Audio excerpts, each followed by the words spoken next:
Top quality और consistent performance के लिए सिर्फ सिल्वर पंप नाम याद रखना। मध्य गुजरातમાં મેઘો મહેરબાન થતા ચરોતરની નદીઓ જાણે કે ગાંડીતુર બની છે। ગઈકાલે વરસેલા વરસાદથી અસર ચરોતરની નદીઓમાં જોવા મળી રહી છે। નડિયાદ પાસેથી પસાર થતી શેઢી નદીમાં ઘોડાપૂર આવ્યું છે। પૂરના પાણીના લીધે શેઢી નદી બે કાંઠે વહેતી થઈ છે। ફક્ત એક નદીની જ આવી પરિસ્થિતિ નથી, પરંતુ રાજ્યની મોટાભાગની નદીઓમાં ઘોડાપૂરની સ્થિતિ જોવા મળી રહી છે। ઉત્તર ગુજરાત અને મધ્ય ગુજરાતમાં ભારે વરસાદ વરસી રહ્યો છે અને તેના કારણે નદીઓમાં પણ સતત ઉપરવાસમાંથી નવા નીરની આવક થઈ રહી છે।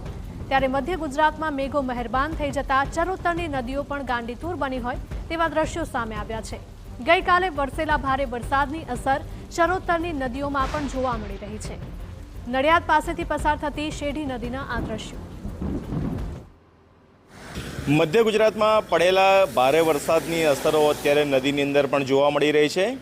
અત્યારે ઊભો છું શેઢી નદીની ઉપર। શેઢી નદીના દ્રશ્યો બતાવવાનો પ્રયાસ કરીશ। જે રીતે ગોધરા, પંચમહાલ, દાહોદના વિસ્તારોમાં વરસાદ વરસ્યો, ખેડા જિલ્લામાં પણ વરસાદ વરસ્યો, તેના કારણે જે નડિયાદ પાસેથી પસાર થતી શેઢી નદીમાં અત્યારે પૂરની સ્થિતિ જોવા મળી રહી છે।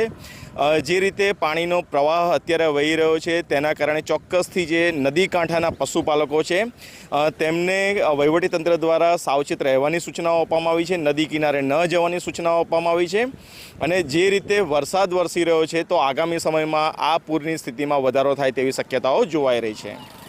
ધર્મેન્દ્ર કપાસી, TV9 ખેડા।